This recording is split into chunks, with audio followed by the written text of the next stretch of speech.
మీ పిల్లల బంగారు భవిష్యత్తు కోసం ఫ్యూచర్ స్పార్క్ ఇంటర్నేషనల్ స్కూల్లో జాయిన్ చేయండి. అమ్మా, ప్రతి ఒక్కరూ ఒక లక్ష్యం పెట్టుకోవాలి. అవునమ్మా. ఆ లక్ష్యం కోసం నిరంతరం కృషి చేయాలి. ఇది అందరం అనుకునేది. మీలాంటి పెద్దవారు పదే పదే చెప్పే మాట ఇది కదా. ఆ గోల్ని రీచ్ అవ్వాలంటే ఉన్నపలంగా ఒక్క అడుగులో వెళ్ళిపోలేం కదా. అవునమ్మా. మెట్టు మెట్టు ఎక్కాలి. అవును. ఎలాంటి అంటే ఆ గోల్ని రీచ్ అవ్వటం కోసం మనం ఏ విధంగా కష్టపడాలి, ఏ ఏ అంశాల మీద దృష్టి పెట్టాలంటారు? చాలా ఉంటాయి, కొన్ని మాట్లాడుకుందాం. అసలు మొట్టమొదట ఫలానా లక్ష్యం, మీరు గోల్ అన్నారే, ఆ లక్ష్యం అన్నది నిర్ణయించుకోవడంలోనే చాలా మంది పొరపాటు పడుతూ ఉంటారు. నిన్న ఒకటి ఉంటుంది, వాళ్ళు ఒకటి ఉంటుంది. అమ్మా, అవునా కదా? అవునమ్మా. అలా లేకపోతే మెడిసిన్ చేసి ఎంబీఏ చేస్తారు. అంటే చేయకూడదని కాదు, అంటే ఉద్దేశం ఏమిటి? హాస్పిటల్ మేనేజ్మెంట్ మాత్రమే చేయదలుచుకున్నారు ఎంబీఏ చేశారంటే వైద్యం కన్నా. అవునా కాదా? అంతేగా. దాని బదులు హాస్పిటల్ మేనేజ్మెంటే చేయొచ్చుగా. అంటే లక్ష్య శుద్ధి అన్నాం దీన్ని. నేను ఫలానది సాధించాలి అనేటటువంటి లక్ష్యం, ఒక టార్గెట్, డెఫినెట్ టార్గెట్ ఉండాలి. నాకు ఇది కావాలి, నేను ఇది అవ్వాలి అనేటటువంటి ఒక లక్ష్యం ఉంటే, లక్ష్య శుద్ధి ఉంటే లక్ష్య సిద్ధి ఉంటుంది. నాకు ఇది కావాలని ఉండాలి గట్టిగా. మధ్యలో ఎన్ని డైవర్షన్స్ అమ్మా, మరి దీనికన్నా అది బాగున్నట్టుంది అని. మీరు అంతదాకా ఎందుకు, మనకు ఉద్యోగాలే ఉన్నాయి. ఇవాళ ఈ కంపెనీలో చేరతారు, కంపెనీలో చేరి పక్క కంపెనీలో ఇంకేదో కొద్దిగా, అందులో ముఖ్యంగా ఈ మధ్యకాలంలో మార్నింగ్ హైర్ అండి ఈవినింగ్ ఫైర్ లాంటి సిస్టమ్ వచ్చేసిన తర్వాత ఇక్కడ చేరి వెంటనే పక్క దానికి పెడతారు. వాడు కొంచెం ఎక్కువ జీతం ఇస్తున్నాడని. ఇలా 5-6 తిరిగి అల్టిమేట్గా వీడు మొదట చేసినటువంటి కంపెనీకి వస్తాడు. ఇక్కడే కనుక ఉన్నట్టయితే టాప్లో ఉండేవాడు ఇప్పుడు మళ్ళీ he has to start from the scratch. Exactly అమ్మా. ఎంత మందిని చూస్తున్నామంటే ఇలా అయిపోయి అక్కడే ఉండుంటే. అంచేత లక్ష్య శుద్ధి. నువ్వు ఏం కావాలనుకుంటున్నావు? ఉద్యోగమే అనుకుందాం. ఉద్యోగం అయితే నీకు జీతం ప్రధానమా, పదవి ప్రధానమా? ఇది ఆలోచించుకోవాలి. కొన్ని చోట్ల జీతం తక్కువ ఉంటుంది, కానీ నీకు మానసిక తృప్తి ఉంటుంది, బాగా పనిచేశాను అనేటువంటి తృప్తి ఉంటుంది. కొన్ని చోట్ల జీతం ఉంటుంది కానీ ఏం చేశామంటే ఏం లేదు, జీతం తీసుకుంటున్నాను అంతే అనేటటువంటి ఉద్యోగాలు ఉంటాయి. కొంతమందికి అది నచ్చుతుంది, కొంతమందికి ఇది నచ్చుతుంది. కొంతమందికి ఏదున్నా లేకపోయినా పదవి, నా కింద 10 మంది ఉన్నారా అని బెల్ కొడితే టీ తెచ్చి ఇచ్చేవాడు ఉంటే చాలు వాడికి అనిపిస్తుంది. ఇట్లా నీ జీవితంలో ఏం కావాలనుకుంటున్నావు, నీకు ఏ పదవి కావాలి, ఎక్కడ ఉండాలనుకుంటున్నావు అనే దాన్ని బట్టి దాన్ని అనుసరించి నీ ప్రణాళిక వేసుకోవాలి.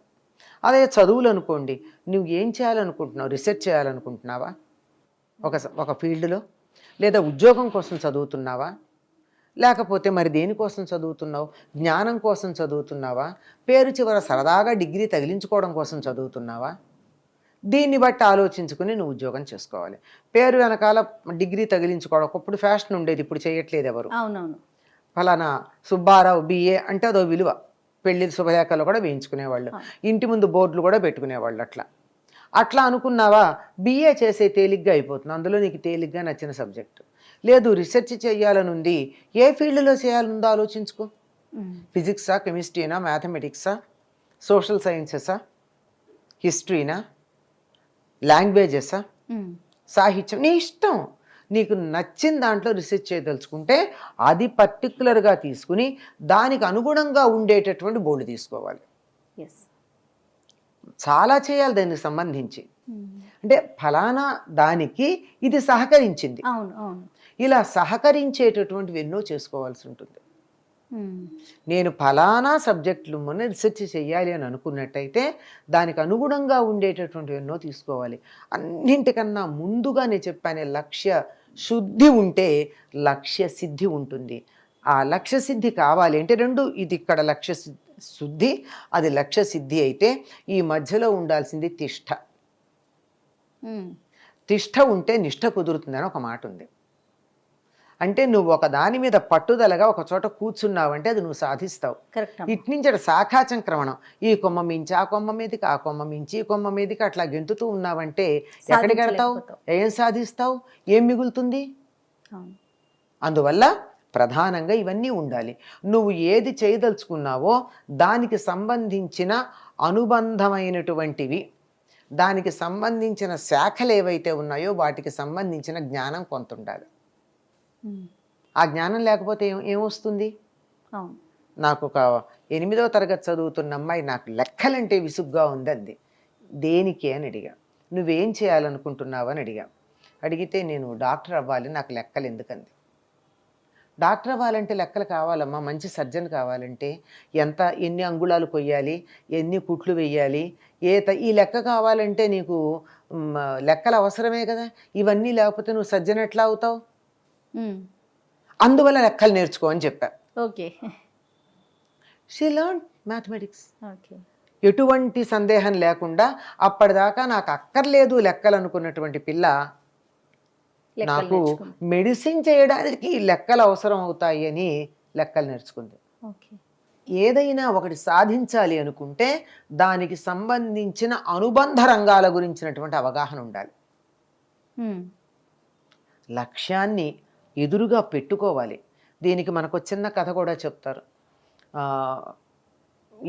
ఎవరిని తన ప్రధాన శిష్యుడిగా తీసుకోవాలని ద్రోణుడు ఆలోచించి ఒక చెట్టు మీద ఒక పిట్ట, కథ తెలిసి ఉంటుంది, పిట్టకున్నటువంటి కన్ను చెప్పి ఆ కన్నుని నువ్వు కొట్టాలి అంటే ఒక్కొక్కడు చెప్పారు. ఏం కనపడుతున్నాయంటే చెట్టు కనపడుతోంది అన్నాడు ఒకడు, పిట్ట కనపడుతోంది అన్నాడు ఒకడు.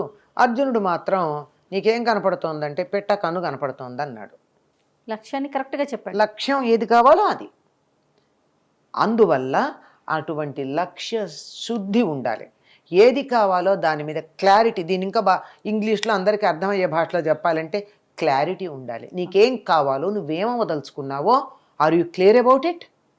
అప్పుడు దానికి సంబంధించిన అనుబంధమైనటువంటివన్నీ తీసుకో, అప్పుడు అవన్నీ సహకరిస్తాయి.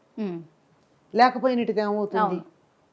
ఉదాహరణకి సాహిత్యం ఉంది, నేను పద్యాలు రాయాలనుకున్నాను, నేను పద్యాలు రాస్తాను, నాకు భాష వస్తే సరిపోయిందంటే కుదరదు కదా. తప్పనిసరిగా దానికి సంబంధించిన వ్యాకరణం తెలుసుకోవాలి, ఛందస్సు తెలుసుకోవాలి. నువ్వు ఏ సబ్జెక్టు మీద రాస్తున్నావో ఆ సబ్జెక్టుకు సంబంధించిన అవగాహన ఉండాలి. శ్రీనాథుడు భీమఖండంలో రాసేటప్పుడు ఆ నది ఎలా మొదలైందో చెప్తూ ఉంటే అది ఒక్కొక్క చుక్కగా చెమర్చి ఏ రకంగా వచ్చిందో చూస్తే జియాలజీ చదివిన వాళ్ళు ఈయనకి జియాలజీ నాలెడ్జ్ ఎట్లా ఉందా అని ఆశ్చర్యపోయారు. అంత సహజంగా రాస్తే శాశ్వతంగా ఉంటుంది. అంటే మీకు 4-5 రంగాల గురించిన ఉదాహరణలు చెప్పా. సాహిత్యం కావచ్చు, సైన్స్ కావచ్చు, వైద్యం కావచ్చు, ఇంజనీరింగ్ కావచ్చు, మరొకటి కావచ్చు. ఏది కూడా విడిగా ఉన్నటువంటి రంగాలు కావు, ఇతరమైనటువంటి వాటితో కలిసే ఉంటాయి కదా. వాటికి సంబంధించిందంతా ఉన్నప్పుడు సాధిస్తారు. ఇది సాధించడానికి కావలసినవే కాకుండా అక్కర్లేనివి కూడా ఉన్నాయండి.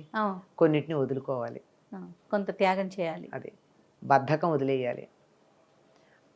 తాత్కాలికమైనటువంటి ప్రయోజనాలను ఆశించకూడదు.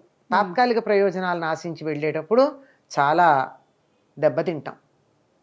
అవి కాకుండా వాటన్నిటిని పక్కకి పెట్టగలిగినప్పుడు మాత్రమే అసలైన దాన్ని పొందుతాం. ఎన్నో రకాల మనలో ఉండే దుర్గుణాలను వదులుకోవాలి, దురలవాట్లను వదులుకోవాలి. అంటే అన్నిటికీ అన్నీ చెప్పట్ల, ఒక్కొక్కదానికి ఒక్కొక్కటి ఉన్నాయి. అందుకని వాటిని వదులుకుంటే తప్ప కొన్నిటిని వదులుకోవాలి, కొన్నిటిని పెంపొందించుకోవాలి. ఒక స్పష్టత ఉండాలి, నాకేం కావాలి అన్నది. అలా ఉన్నప్పుడు తప్పనిసరిగా ఉన్నత స్థానంలో ఉంటారమ్మా. సంతోషం అమ్మా. మంచిదమ్మా. సుమన్ టీవీలో మీ పర్సనల్ అండ్ బిజినెస్ ప్రమోషన్స్ కోసం కింది నెంబర్కి కాంటాక్ట్ చేయండి.